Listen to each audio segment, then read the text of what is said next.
Okay, we are picking up exactly where we left off, and we are talking about one very important concept that fueled the history that sometimes is just a series of minutiae.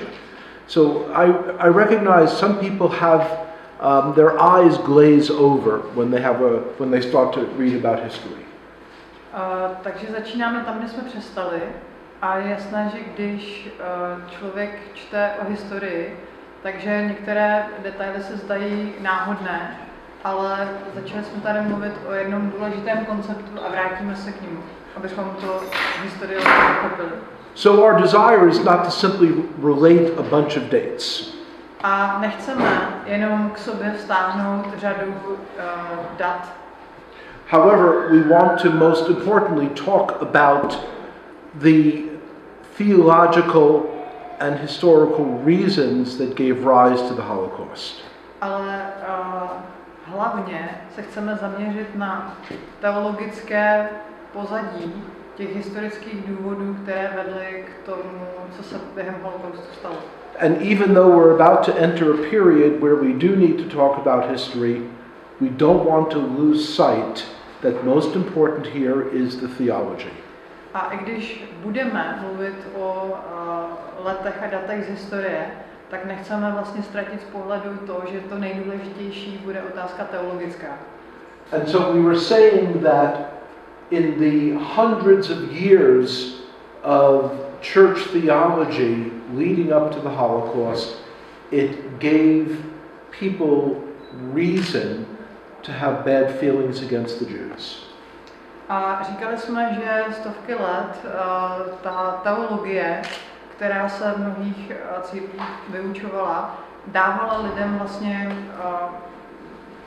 důvody, aby se mohli vůči Židům chovat špatně. Because theologians in some churches that had wandered from the Word, those theologians would talk about certain parts of the Scripture, but intentionally leave out others.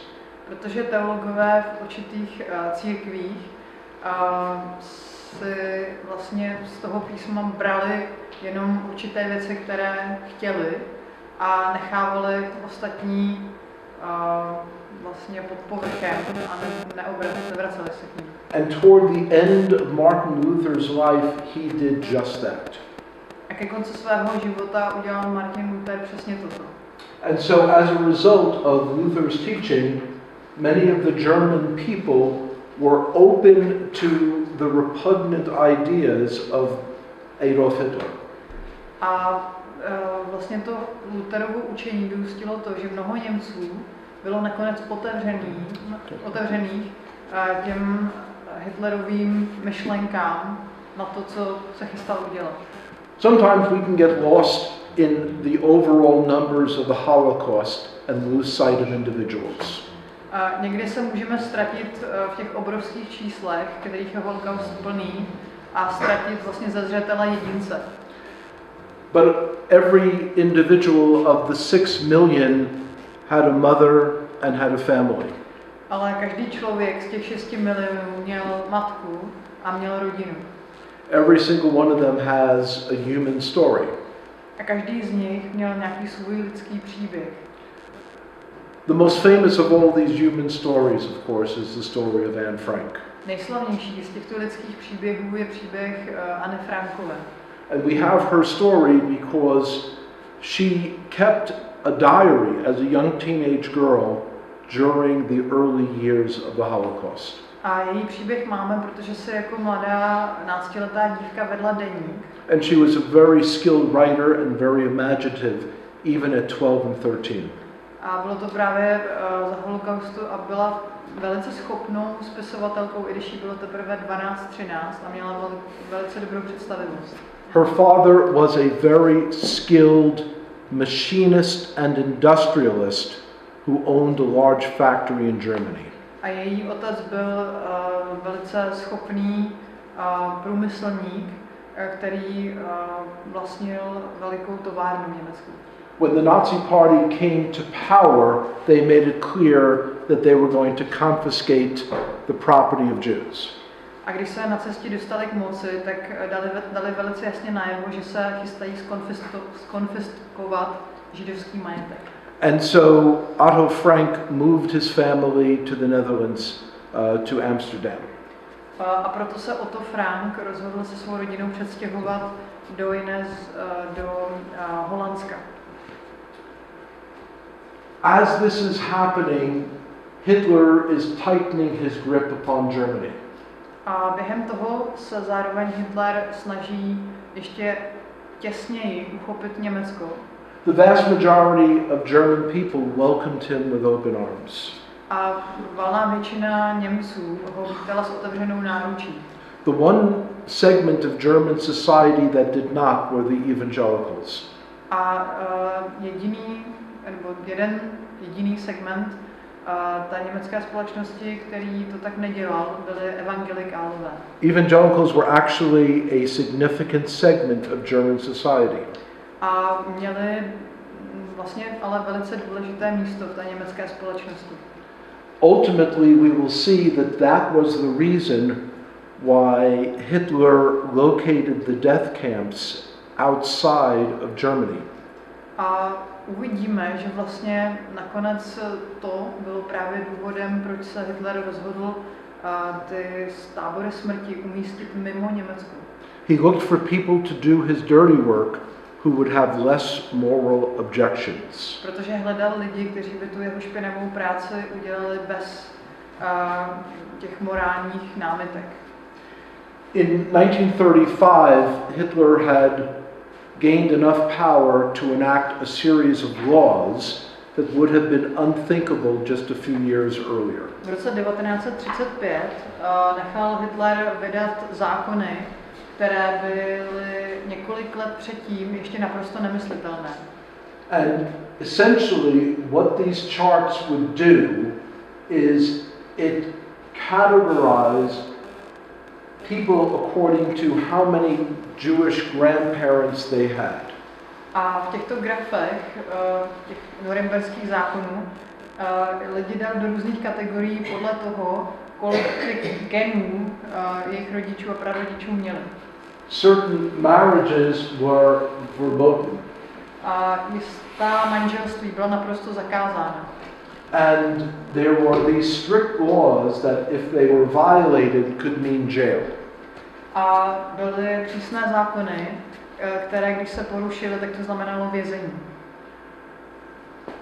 Along with those racial purity laws came laws that kicked all of the Jewish teachers, doctors, anyone who was professional out of governmental life. A navíc ještě kromě těch rasových zákonů přišly zákony, které vlastně vykázaly všechny, kdo byli ať už učitelé, nebo doktoři, nebo jakýkoliv jiní profesionálové z veřejného života a ze zapojení se do politického života. In some provinces, all Jewish children were expelled from school. A v některých provinciích dokonce všechny děti židovské byly vykázány z německých škol. People who violated the Nuremberg laws were publicly humiliated, as in the case of this German Gentile woman who was found to be romantically involved with this Jewish man. A v případech porušení těch zákonů docházelo k docela těžkým trestům, jako vidíme tady například na dvojici, kdy si nežidovská žena měla romantický vztah s Židem. And typically these people were paraded through the streets with humiliating signs and then jailed. Tyto lidi byli hnáni ulicemi s nápisy, které byly velice ponižující a potom je zavřeli do vězení. As the Nazi Party is developing and gaining power, it develops cultic-like theories. A jak se ta nacistická strana rozrůstala a nabírala moci, tak začala razit takové teorie, které hodně připomínají kult. There was a grabbing a hold of Nordic and Germanic pagan mythology as the religion of the higher echelon SS officers. A chytali se vlastně nordických pohanských mytologií a jakoby vetkávali do té své stranické hierarchie a vlastně vznikaly různé ty společnosti nejvyšších nacistických úředníků. And this double lightning bolt was a pagan symbol from the ancient Nordic past of Germany. A ten symbol SS neboli těch dvou blesků, to byl starý nordický symbol pohanů.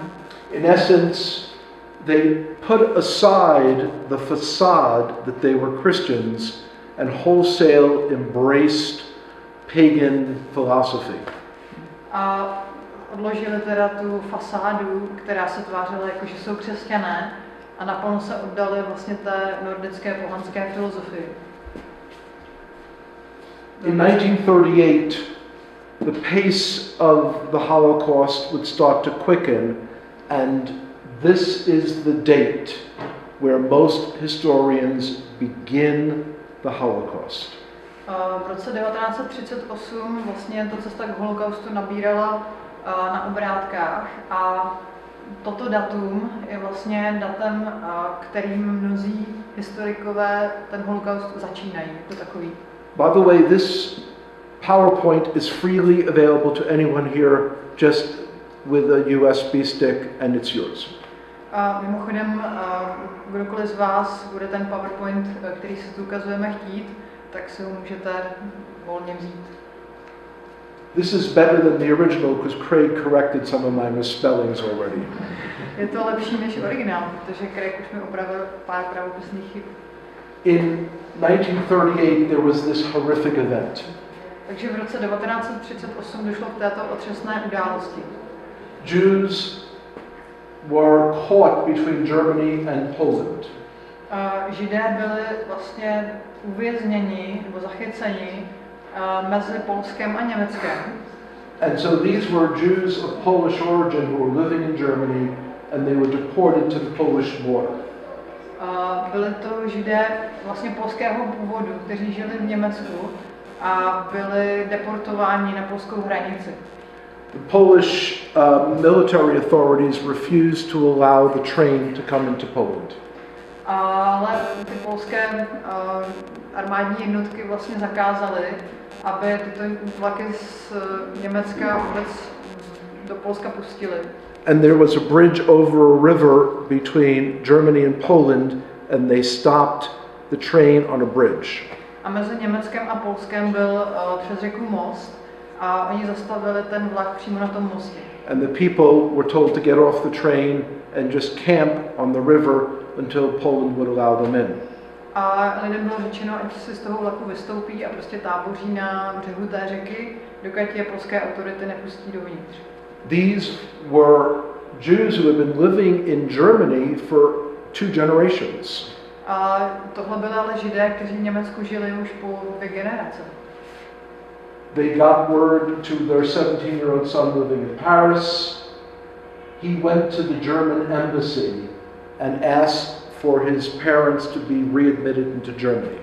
A jedna z těch rodin měla 17letého syna, který žil v Paříži, a on se rozhodl, že vlastně půjde k určitým autoritám a že se za ně přimluví. He was a mentally disturbed young man.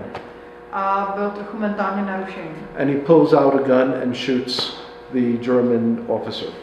A takže vytáhl pistoli a zastřelil německého úředníka. That became the excuse for what is on the next slide. A to vlastně posloužilo jako záminka k tomu, co uvidíme dál.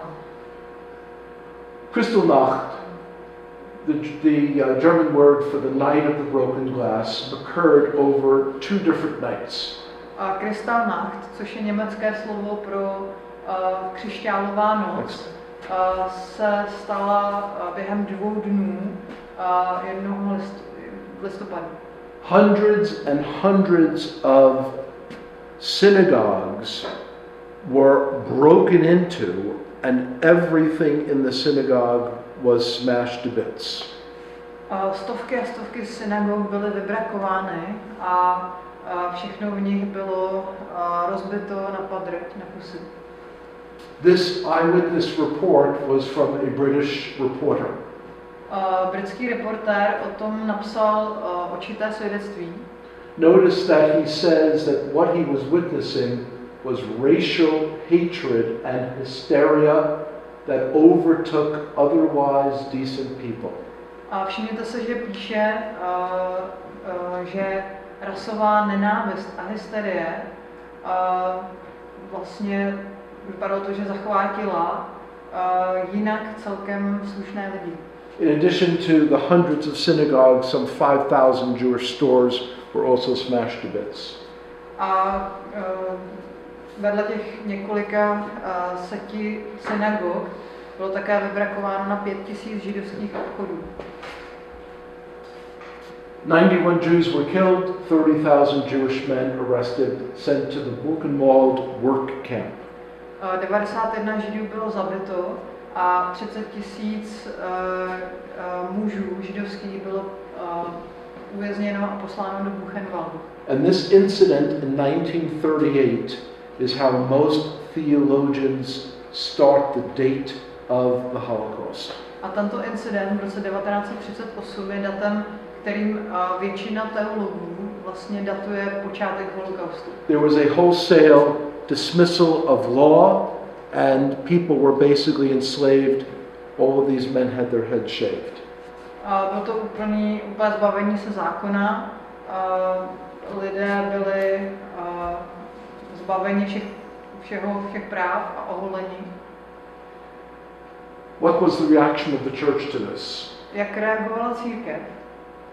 It was a mixed reaction. Some were in favor of it, some were against it. Reakce byly smíšené, někteří to podporovali, někteří byli proti tomu. This bishop applauded what happened. Tento biskup naprosto vítal to, co se stalo.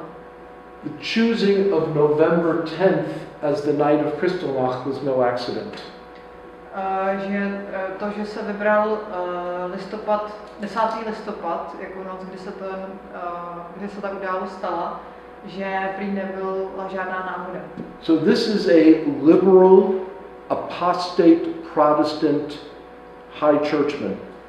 Takže jde o liberálního, odpadlého, protestantského, vysoce postaveného funkcionáře v církvi. He applauds the fact that the synagogues are burning. Vlastně tleská skutečnosti, že se pálí synagogy. And he says that the German people ought to obey the words of the greatest anti-Semite of his time, Martin Luther. A říká, že by mělo Německo nebo němečtí lidé poslechnout slova největšího antisemity své doby Martina Luthera. And so it was only the small number of evangelicals, still a significant group, who were against the Kristallnacht. A byla to tedy jenom velice malá část těch evangelikálů, ale byli docela významní, kdo byl proti té křišťálové noci. So how did the nations react? A jak reagovali ostatní národy? While most diplomats issued a formal protest over Kristallnacht, zatímco mnoho diplomatů vydalo oficiální protest proti té křišťálové noci, it was without teeth. A byl to protest, který nebyl nebezpečný. Because they then restricted immigration into their countries by these Jewish people fleeing Hitler. Protože v zápětí vlastně omezili imigraci do svých zemí a ty lidi, kteří chtěli před Hitlerem utéct, vlastně nepustili. So between 1938 and 1939, Hitler decided to increase his control over Europe. Takže se mezi lety 1938 až 1939 Hitler rozhodl ještě zvětšit tu svoji nadvládu nebo kontrolu nad Evropou. I don't need to tell anyone here that, of course, World War II starts with the German invasion of Poland in September 1939. A asi nemusím nikomu zde říkat, že druhá světová válka začíná 1. září 1939, když Hitler obsazuje Polsko. There were 3 million Jewish people in Poland.